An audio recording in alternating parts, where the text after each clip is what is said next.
암석을 가공하기 위해선 최소한 동일한 암석 혹은 더 단단한 재질의 도구를 사용해야 합니다. 모스 경도는 고대의 암석 가공 방식과 도구를 추정하기 위한 중요한 지표입니다. 다만 가장 단단한 다이아몬드도 쇠망치로 세게 내리치면 부서지듯 모스 경도가 더 높더라도 깨지거나 손상될 수 있음을 주의해야 합니다. 모스 경도 2의 설화석고는 투탕카멘의 우아하고 아름다운 예술품의 재료로 사용되었으며 손톱에 긁힐 정도로 매우 무릅니다. 두 번째 피라미드를 건설했던 파라오 세켄케트의 정교한 슬라이딩 도어 석관 또한 설화석고로 만들어진 것입니다. 모스 경도 3의 방해석은 석회암의 주성분인 탄산칼슘의 순수한 덩어리이며 청동끌로 가공할 수 있습니다. 석회암은 탄산칼슘에 화석과 미네랄, 점토 성분이 혼합된 광물로 생성 환경에 따라 색상이 다양하고 모스 경도는 청동끌과 동일한 3.5 정도입니다. 투라 지역에서 채석된 석회암은 탄산칼슘 순도가 높아 순백색의 아름다운 빛깔을 띠고 있으며 매끈하게 다듬기가 용이하기 때문에 대피라미드 위장석으로 안성맞춤이었습니다. 반면 기자고원의 석회암은 점토 함량이 높아 색이 누르스름하고 단단하여 대피라미드 내장석으로 사용되었습니다. 철기시대 초창기에 재련된 연철은 모스 경도 4.5로 청동 3.5보다 약간 더 단단한 정도였습니다. 모스 경도 5에 해당하는 암석에는 재래용 칼로 주로 사용된 흑요석과 접혀진 그릇 혹은 사부 디스크의 재료인 편암이 있습니다. 모자이크처럼 화려한 패턴 덕분에 돌 항아리 재료로 애용된 강력암은 여러 암석이 뭉쳐져 만들어진 혼합 태종물로 모스 경도가 5.5 정도입니다. 대피라미드 내부 통로와 석실, 석관의 재료로 사용되었던 화강암과 파라오 조각상의 재료로 사용된 검은색 현무암은 모두 모스 경도 6에서 6.5 정도입니다. 단조 과정으로 탄소 함유량을 높인 강철 또한 6에서 6.5 사이로 화강암과 비슷한 강도를 갖습니다. 조립 현무암은 현무암에 자철석, 석영, 마그네슘 등이 함유된 흑록색 혼합석으로 모스 경도 6.5 정도로 단단해 핵심 가공 도구인 돌망치 재료로 사용되었습니다. 모스 경도 7의 석영은 모래의 주 재료인 실리카 성분의 크리스탈 암석으로 매우 단단합니다. 석영은 가공이 어렵기 때문에 고대 이집트의 수많은 유물들 중 그 숫자가 손에 꼽을 만큼 희귀합니다. 이 아름다운 석영컵은 멘카우레의 석상 옆에서 함께 발견되었으며 왕의 입을 여는 장례의식에 사용될 만큼 진귀한 보물이었습니다. 고대 이집트인들은 연마제로 주변에 널려있는 모래, 즉 석영 입자를 사용했으며 흔하지만 강력한 모래 연마제 덕분에 구리톱으로 현무암을 자르거나 혹은 구리 드릴로 화강암의 구멍을 뚫는 것이 가능했습니다. 2014년 페데리코 카로의 연구에 따르면 드릴 코어에 남아있던 연마제 가루의 성분을 분석한 결과 놀랍게도 모스 경도 9에 해당하는 강력한 금강사 성분이 섞여 있는 것을 발견했습니다. 금강사는 철광석과 티타늄 산화물이 섞여 있는 혼합물 형태였으며 동남부 사막 페그마타이트 광맥에서 채굴된 것으로 추정됩니다. 앞선 영상에서 고대 석재 가공의 핵심 원리는 돌로 돌을 때리고 돌로 돌을 가는 것이라 말했는데 이를 응용하여 한 단계 발전시킨 중요 도구가 바로 조립 현무암 돌망치와 모래 연마제인 것입니다. 다음은 석재 가공의 시작점인 채석 과정부터 살펴보겠습니다. 석회암 채석의 경우 노동자들은 구리꿀로 작은 홈을 파내고 나무 세개를 끼워 놓은 후 물을 부어 암석을 쪼갰습니다. 하지만 화강암은 구리꿀을 사용할 수 없기 때문에 현무암 돌꿀로 타격해 조금씩 홈을 파내고 나무 세개를 끼워 넣었습니다. 현대에는 나무 쐐기 대신 바로 철심을 박아 돌을 쪼갰는데 결국 채석 원리는 동일합니다.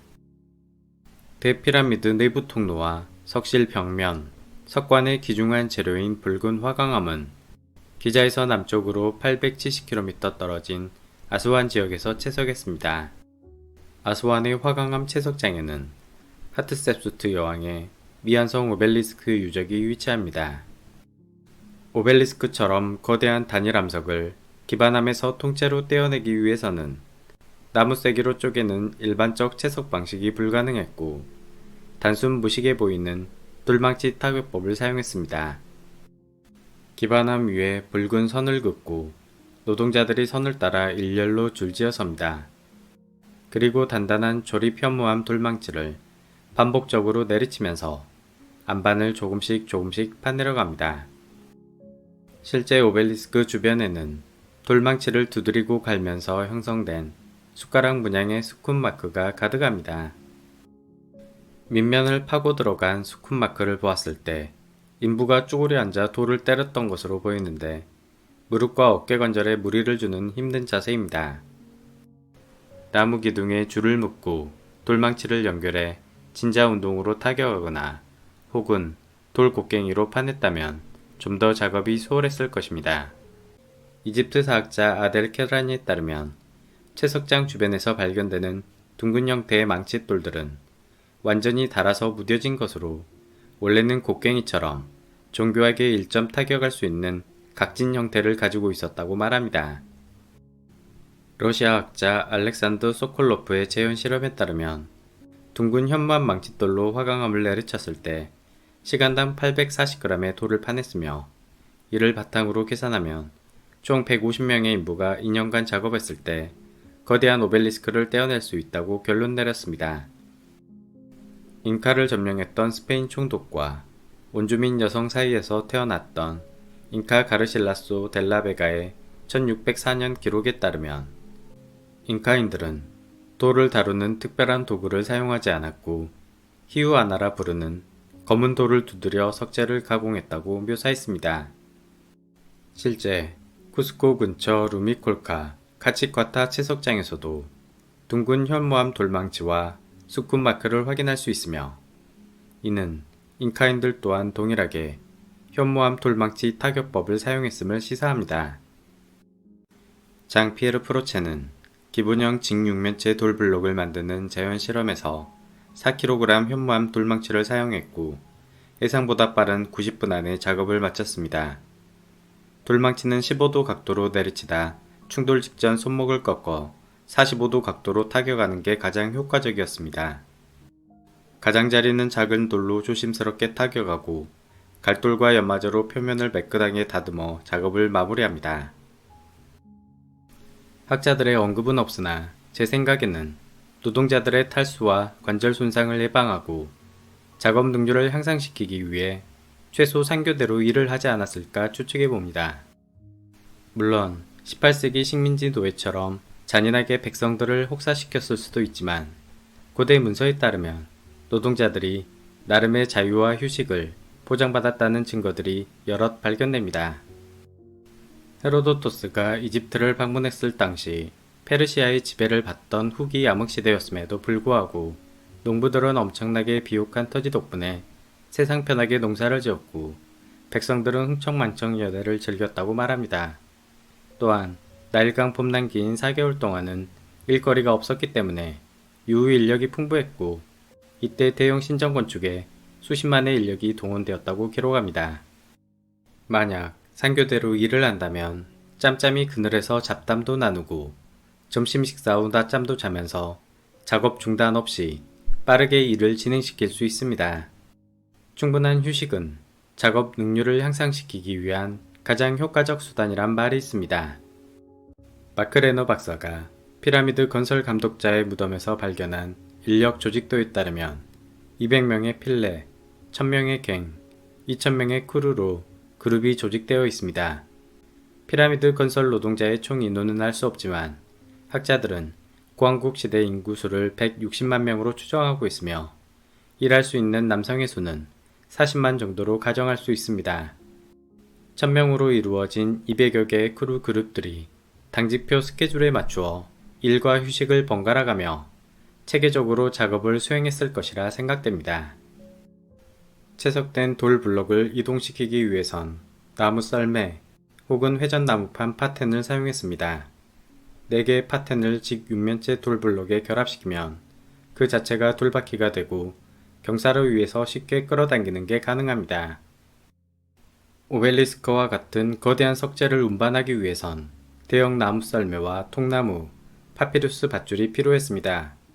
놀로 미끄럼틀처럼 통나무를 밑에 깔고 나무 썰매를 굴리는 방식으로 이러한 방법은 20세기 초까지 토목공사 현장에서 동일하게 사용되었습니다. 또한 오벨리스크를 200km 이상 장거리로 수송하기 위해 대형 바지선을 이용했습니다. 하트셉스투 여왕의 데이르 엘 바리 신전 벽화에는 대형 바지선 한 척과 에인선 30척이 3열로 잡아끄는 장엄한 운송 과정이 생생하게 묘사되어 있습니다. 통나무가 없어 맨 땅 위에서 거석을 끌어야 하는 경우에는 마찰력을 줄이기 위해 물을 뿌렸습니다. 아시리아 니네베 벽화에는 50여 명의 인부가 4개조로 나뉘어 라마수 석상을 끌어당기는 작업이 묘사됩니다. 썰매 바닥 밑으로 많은 양의 물을 공급하고 있으며 뒤에서는 지렛대 원리를 이용해 밀고 있습니다. 피라미드 통로 벽면에도 건설 과정을 친절하게 그려주었으면 좋았을 텐데 그 어떤 기록도 남기지 않아 신비감을 극대화시키려고 했던 것 같습니다. 대피라미드 동쪽면 장제신전 바닥에는 흑색의 현무암 석판들이 깔려 있으며 현무암은 60km 거리의 위다넬 파라스 지역에서 채석되었습니다. 현무암 석판에는 엑스맨 울버린이 삼지창으로 그어놓은 듯한 굵고 기다란 스크래치 선들이 다수 발견됩니다. 로버트 무어스의 논문에 따르면 잘려진 선의 깊이와 길이, 간격을 고려했을 때 가로 4m, 세로 0.6m, 두께 1cm, 무게 140kg 정도의 초대형 구리톱을 사용했던 게 분명하다고 말합니다. 초대형 구리톱은 너무 무거워 대들보에 걸어야 했고 석재는 물 엉덩이 안에 넣어 톱질을 시행했을 것이라 추측합니다. 가운데의 인부는 신선한 모래 연마제를 계속 뿌려주고 있습니다. 이론상 대형 톱날은 분당 4cm 깊이로 돌을 자를 수 있으며 2시간 내에 3m 크기의 현무암을 매끈하게 절단했을 것이라 계산합니다. 상상보다 훨씬 빠른 작업 속도이며 만약 이러한 초대형 구리톱을 하나가 아닌 수십 개를 보유하고 있었다면 석회한 블록을 다듬는 속도는 엄청나게 빨랐을 것입니다. 2세기 로마 제국 시대에 건설된 요르단의 아르테미스 신전에서도 돌기둥을 자를 때 대형 톱날 기계를 사용했음을 확인할 수 있습니다. 그리고 터키 파무칼레 지역의 2세기 히에라폴리스 유적 부조에는 물레방아 동력을 이용한 톱날 기계 모습이 조각되어 있습니다. 흥미로운 점은 잉카에서도 동일한 대형 톱날 자국이 발견됩니다. 고대 이집트인들은 암석에 구멍을 뚫을 때 활 모양의 원통형 구리 드릴과 모래 연마제를 사용했습니다. 원래 보우 드릴은 불을 피울 때 사용하던 선사시대의 나무 도구였으나 구리날을 장착해 총공기로 개량했고 버팀대 위에는 무거운 돌을 얹어 관통력을 증가시켰습니다. 구리 드릴이 암석을 파고 들어가면 원통형 드릴 코어가 만들어지고 벽면에는 나선형 그루브 선상이 남게 됩니다. 조각가 올가 부도비나는 수제 드릴 천공기를 사용해 돌 항아리를 제작하는 재현 실험에 성공했습니다. 우선 좌우대칭 볼록한 돌 항아리 외부 형태를 만들기 위해 석재를 나무에 끼우고 계속 회전시키면서 갈돌로 갈아줍니다. 다음은 구리 드릴로 구멍을 파고 원통형 코어를 깨뜨려 제거합니다. 연마제 가루와 자갈을 구멍 안에 집어넣고 천공기를 회전시키며 내부를 둥글게 갈아주는 작업을 반복합니다. 마지막으로 작은 구리목과 연마제로 세심하게 손잡이 구멍을 뚫어주면 항아리가 완성됩니다. 무척 지루하고 인내심이 요구되는 작업이지만 어쨌든 돌 항아리 내부를 둥글게 파내는 것이 가능한 것을 알 수 있습니다. 그녀는 또한 복잡한 새 형태의 솜록한 항아리를 만드는 데 도전했고 총 7개월 만에 미션을 성공시켰습니다. 작은 돌글을 이용해 반복적이고 세심하게 갈아주는 인고의 노력이 필요하지만 결국 제작 원리는 단순합니다. 여기서 중요한 것은 예술가의 역량과 노력, 제작 기간의 차이가 있을 뿐 거창한 첨단 기술이 필요치 않음을 깨닫게 됩니다. 똑같은 재료를 가지고 작가의 역량에 따라 차원이 전혀 다른 작품이 탄생하는 것과 동일합니다. 접혀진 돌 접시 또한 결국 깎아내고 갈아내는 가공 방식은 동일했을 것이며 조각가의 재능과 노력이 발휘된 예술 작품으로 이해해야 할 듯합니다. 반면 사부 디스크의 경우 아무리 조각가의 능력이 뛰어날지라도 충격을 주면 판상으로 깨지는 편함을 가공해 이런 모양을 만든다는 것은 불가능에 가깝습니다. 일본 학자 아키오 카타의 2022년 최신 논문에 따르면 사부 디스크는 기존에 알려진 것과 달리 편함으로 만들어진 것이 아니라 검회색 점토를 빚어 구워낸 테라코타 작품일 가능성이 높다고 주장했습니다. 점토 온반 가장자리 3곳을 절개해 위로 구부려주고 여기에 점토를 덧대어 삼각형 날개를 만들어줍니다. 실제 3개의 접혀진 날개 끝부분과 본체의 색상이 서로 이질적인 것을 확인할 수 있습니다. 또한 사부 디스크의 목적은 맥주 양조에서 메가를 태용통에 넣고 끓이는 담금 과정 중 걸쭉한 액체를 저어주고 섞어주는 갈키 국자 용도로 사용했을 것이라 추측합니다. 마지막으로 살펴볼 작품은 직각 내부를 갖는 화강암 석관입니다. 멘카우르에와 테티앙의 석관, 후기 왕조의 하르케빗 석관처럼 매우 드물게 검은 현무암을 사용한 경우도 있지만 고대 이집트에서 석관은 대부분 화강암을 이용했습니다. 쿠프왕의 손자인 마인드 제데프의 석관과 그의 아내 쿠프왕크의 석관은 고왕국 시대의 심플한 화강암 석관의 표준 모습을 잘 보여줍니다. 석관 덮개에 한 쌍의 돌출부가 있는 것을 보면 피라미드와 잉카 석벽의 돌출부가 단순히 밧줄을 거는 고리 용도 내지는 장식 목적이 아니라 어떠한 종교적 상징성을 갖는 게 아니었을까 추측해 봅니다. 석관 내부를 파내기 위해선 먼저 원형 드릴을 사용합니다.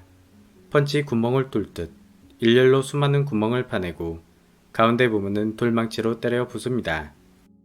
남겨진 울퉁불퉁한 면은 작은 돌망치로 두드려 평평하게 만들어주고 목소리와 꼭지점의 직각 부분은 길쭉한 돌글로 섬세하게 갈아주며 마무리합니다. 돌글은 계속 부서지고 마모되기 때문에 자주 새 것으로 교체해줘야 합니다. 화강암 석관 중 가장 유명한 것은 사카라 세라피움의 황소신 아피스를 위한 24개의 초대형 석관입니다.